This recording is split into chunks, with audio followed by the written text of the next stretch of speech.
కేంద్రంలో చక్రం తిప్పిన వ్యక్తి చంద్రబాబు నాయుడు, ప్రధానమంత్రి అవ్వాల్సిన వ్యక్తి చంద్రబాబు నాయుడు, దేశ రాజకీయాలనే ఒక తాటి మీద నడిపిస్తున్న వ్యక్తి చంద్రబాబు నాయుడు అన్న ప్రశ్నలకు మీరేమంటారు? అంటే చంద్రబాబు నాయుడు గారిని మీరు అంటే పొలిటికల్ సినారియోలో ఒకటి జాగ్రత్తగా గమనించగలిగితేనండి, ఒక ఆప్షన్ ఎక్స్ప్లోర్ అయ్యే దగ్గర ఆయన తాను నియంత్రించుకోగలరు.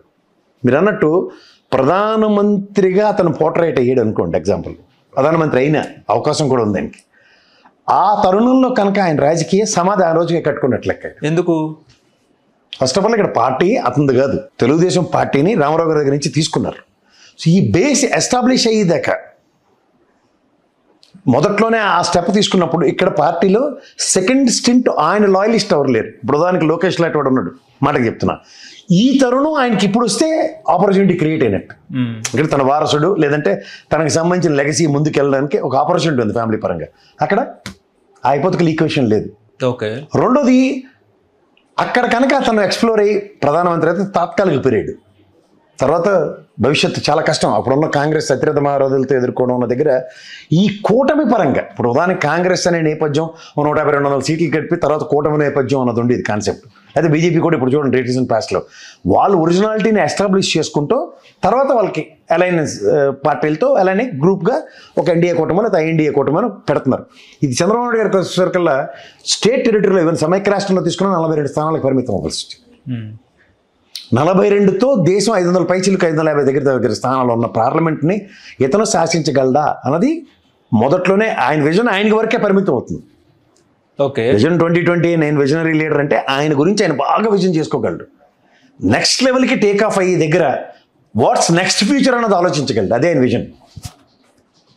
చాలామంది ఏమవుతారు, అమ్మ ఇంక ప్రధానమంత్రి అయ్యే ఆపర్చునిటీ చంద్రశేఖర్ 11 రోజులు తర్వాత ప్రస్థానం, ఐకే గుజరాల్ సర్టన్ స్టింట్ తర్వాత ప్రస్థానం. మీరు ఎంతమందిని తీసుకోండి ఆ టర్మ్లో. చంద్రశేఖర్ గారే 11 రోజులు ఎంత చేశారు ఆయన. నెక్స్ట్ వీపీ సింగ్, ఈ ఆపర్చునిటీ క్రియేట్ చేసింది వీపీ సింగ్కే కదా, యునైటెడ్ ఫ్రంట్. సో దాని పర్యవసానం రాజకీయ సమాధే నెక్స్ట్. అందుకనే అక్కడ రామారావు గారు ఎక్స్ప్లోర్ కాలేదు. రామారావు గారికి అట్లీస్ట్ చంద్రబాబు నాయుడు గారు లేదా దగ్గుబాటి గారు వీళ్ళు ఉండేవారు, కానీ ఆ ఆపర్చునిటీ ఆయన కూడా తీసుకోలేదు. Because the base needs to be established. అది రీజనల్ పార్టీలు. ఆయనకి ఏంటి అక్కడ కంపారిటివ్ పాలిటిక్స్లో అవతల మాకు ఎంజీ రామచంద్రని, కరుణానిధిని ఇలాంటి వాళ్ళని చూసి తమిళనాడు రాజకీయం మీద పూర్తి అవగాహన ఉన్న తరుణంలో వాళ్ళే ప్రధానమంత్రిగా ఎన్హాన్స్ కాని తరుణంలో నేను ఎట్లా అన్నది ఆయనకైనా నిరోధించుకున్నాడు రామారావు గారు. ద సేమ్ సినారియో చంద్రబాబు గారికి వచ్చేసరికి హిందీ కూడా అదే పరిస్థితి. ఒక స్టేట్, ఒక యూపీలో ఎలక్షన్ స్టేట్ అనుకోండి సార్, ఉదాహరణగా ఈ పర్ఫార్మెన్సెస్తో ఇంత 30 years లెగసీలో అక్కడి నుంచి గెలిచే ముఖ్యమంత్రి ప్రధానమంత్రికి ఎదగడానికి ఆపర్చునిటీ ఉంది. బికాస్ అది 90 పైచీలకు స్థానాలు. ఇప్పుడు ఎడగొట్టారు 90 పెద్ద రాష్ట్రం కాబట్టి దేశ రాజకీయాలను శాసించేంత రాష్ట్రం అది. అలాంటి దగ్గర నుంచి ఆప్షన్స్ ఎక్స్ప్లోర్ అవడం అవుతుంది. కానీ 40 స్థానాల లోపల ఉన్న రాష్ట్రాల నుంచి ప్రధానమంత్రికి ఎదుగుదల తాత్కాలిక ఉపశమనం. సో ఆ విషయంలో విజన్ బ్రహ్మాండంగా పనిచేసుకున్న చంద్రబాబు గారు అని చెప్పాలి. ఓకే. కేఎస్ ప్రసాద్ గారు, ముఖ్యంగా వెన్నుపోటు అని చెప్పేసి తన ప్రత్యర్థులు ఇప్పటికీ చెప్తా ఉంటారు. ఆ వెన్నుపోటును చరిత్ర ఎట్లా గుర్తు పెట్టుకుంటుంది? ఆ వెన్నుపోటు అనే పదం ఎట్లా పోవాలి అంటే ఏం చెప్తారు సార్?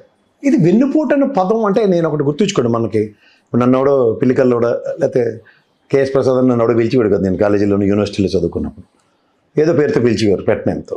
బట్ ఆ ఒరిజినల్ ఐడెంటిటీ అనేది ఎక్కడికి పోదు కదా. రామారావు గారు పెట్టిన పార్టీకి యాక్సెప్టెన్స్ లేకపోతే చంద్రబాబు గారు ఇన్నాళ్ళు సర్వే అవ్వలేదు. ఆల్ పర్సనాలిటీ రామారావు గారిని కాదని యువతలు అంతమంది ఎట్లా వచ్చారు. అదేం చిన్న విషయమా? మీరు చరిత్రలో 2 విషయాలు జాగ్రత్తగా గమనించండి. ఒకటి చిరంజీవి గారితో, ఒకటి ఏంది. చిరంజీవి గారు వెనకాతలో ఉన్న పార్టీలో ఎవరిని కన్సల్ట్ చేయకుండా ఆయన సొంతంగా ఆయన తీసుకెళ్ళి విలీనం చేసేసాడు. ఇక్కడ ఉన్న పార్టీలో ఒక హైపోథెటికల్ ఈక్వేషన్ని అడ్రస్ చేయడానికి ఒక నాయకుడిని పార్టీ తయారు చేసింది.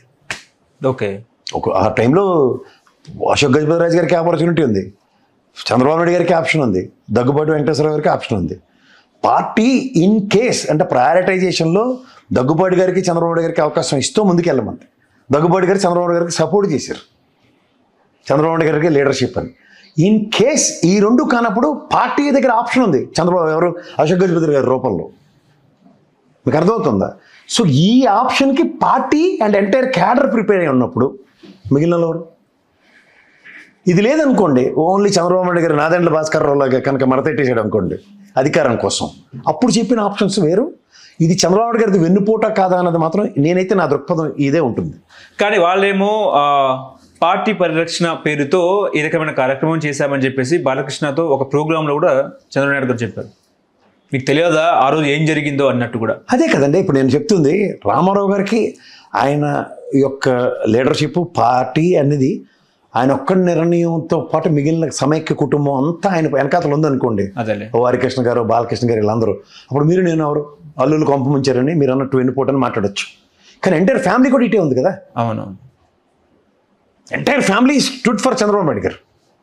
అది జాగ్రత్తగా గమని ఆ సెన్సిటివిటీ లైన్ అది వెన్నుపోటు అనా కాదు అన్నది ఒక్కొక్కరిది ఒక్కొక్క టైప్ ఆఫ్ ఎక్స్ప్లెనేషన్ ఉంటుంది.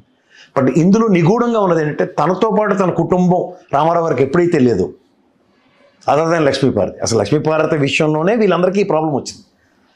ఆ ప్రాబ్లంలో entire party and family we are not with you అని రామారావు గారికి చెప్పారు. అప్పుడు ఇందులో వెన్నుపోటు ఎవరిది? ఒకవేళ పార్టీ తీసుకోకపోయి ఉంటే ఇవాళ తెలుగుదేశం పార్టీ కనుమరుగయ్యే అవకాశము లేకపోలేదంటారా? బహుశా నాయకత్వాన్ని యాక్సెప్టెన్స్ మీదే పార్టీ ఎప్పుడైనా ముందుకెళ్తుంది. ఉదాహరణకి ఆ క్రైసిస్లో రామారావు గారిని కాదని లక్ష్మీపార్వతి అనుకున్నాం, లేదా లక్ష్మీపార్వతి కాదనుకుని రామారావు గారే ముందుకెళ్ళారు అనుకుందాం. కానీ నాయకుడిగా రామారావు గారిని పార్టీ అంతా యాక్సెప్ట్ చేస్తేనే అవుతుంది. కాకపోతే ఎవరేం చేయగలుగుతారు? నాయకుడిని యాక్సెప్ట్ చేయకపోతే క్యాడర్ ఇది. ఉదాహరణకి చంద్రబాబు గారు అదే రామారావు గారికి అంత అన్యాయం చేస్తారు, మీరు వెన్నుపోటీ పొడిచారు అనుకుని క్యాడర్ కనుక అనుకుని ఉంటే నెక్స్ట్ టైం రామారావు గారు పక్క వెళ్ళిపోయిందును, లేదా లక్ష్మీపార్వతి పక్క వెళ్ళిపోయిందును, లేదంటే వీళ్ళందరూ మహారాష్ట్రలో షిండే టైప్లో వేరే పార్టీ తెలుగుదేశం మేము తీసుకుందాం అశోక్ గజపతిరాజు గారి నాయకత్వంలోనో, లేకపోతే దేవేంద్ర గౌడ్ గారి నాయకత్వం, లేకపోతే కోడెల శివప్రసాద్ గారి నాయకత్వంలో ఆ ప్రయత్నం అయితే ఈరోజు దాకా జరగలే కదా. జరగలేదు.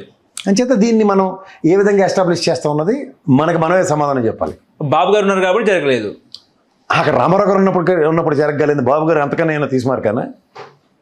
బాబు గారు ఎన్టీఆర్ మీదనే పోటీ చేశారు కదా సార్. మాకు పోటీ సీట్ ఇస్తే మా మామ మీదనే పోటీ చేస్తానని చెప్పిన అంత వేరు జరిగిందా?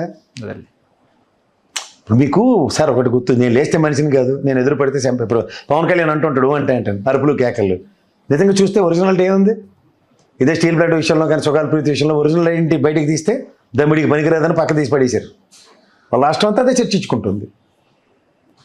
చెప్పిన మాటలకి చేతలకి పొంతం లేదని సేమ్ సినారియో. సో చివరిగా ఏం చెప్తారు సార్? 30 ఏళ్ళ చంద్రబాబు ప్రస్థానం జరుగుబాటు అంత సుఖం లేదు, జరిపిస్తున్న పార్టీకి ధన్యవాదాలు. ఆ నాయకత్వంలో పార్టీ నడవడానికి సిద్ధమైంది, సమాయత్తమైంది, ముందుకు వెళ్తుంది. వెళ్ళనివ్వండి. As long as it is there మనవరం దాని గురించి మాట్లాడడానికి. ఇదే పార్టీ రామారావు గారిని కాదన్నప్పుడు మనమే మాట్లాడాం. ఇదే పార్టీ చంద్రబాబు గారిని అవుననుకుని ముందుకు వెళ్తున్నప్పుడు మనం మాట్లాడడానికి మనకి హక్కు ఉందా లేదా అన్నది మనమే ప్రశ్నించుకోవాలి. ఓకే. ఇప్పుడు ఎవడైనా ఒక డిసెంట్ తెలియజేస్తూ షిండేని రెడీ చేశారు అనుకోండి, జై పవన్ కళ్యాణ్ అని కొంతమంది సెట్ రెడీ అయ్యారు అనుకోండి అవతల పక్క రేపు పొద్దున్న, అప్పుడు చర్చ వేరేగా ఉంటుంది. బీఆర్ ఎలక్షన్స్ తర్వాత లేదంటే వైస్ ప్రెసిడెంట్ ఎలక్షన్స్ తర్వాత అప్పుడు మాట్లాడదాం. ఓకే. కానీ ప్రజెంట్ అయితే వాళ్ళందరూ చంద్రబాబు గారికి విధేయులుగానే ఉన్నారు. ఎవ్వడికి అనుమానం రాకుండా పవన్ కళ్యాణ్ కూడా షిండే అని నేను తెలియకుండా సార్ మీకెంత నేను 15 ఏళ్ళైనా మన అందరికన్నా ఎక్కువ నటిస్తాను పవన్ కళ్యాణ్ లాంటి కళ్ళ ముందు ఉన్నప్పుడు మనం అందరం అంతా ఇంకా 15 ఏళ్ళు సీఎంగా చంద్రబాబు నాయుడు ఉంటారా? ఉంటారు. కర్నూలు వదిలేడు 94 ఏళ్ళ దాకా. హలో, తెలుగు రాజ్యం ఛానల్ చూస్తున్నారా? సామాజిక రాజకీయ జీవన చిత్రణే తెలుగు రాజ్యం. అతిశయోక్తులు అసత్యాలు ఉండవు. రాజకీయ కోణం కాదు, ప్రజా కోణమే కొలబద్ద. తెలుగు రాజ్యం వీక్షణ మీ ఉత్తమ అభిరుచికి నిదర్శనం.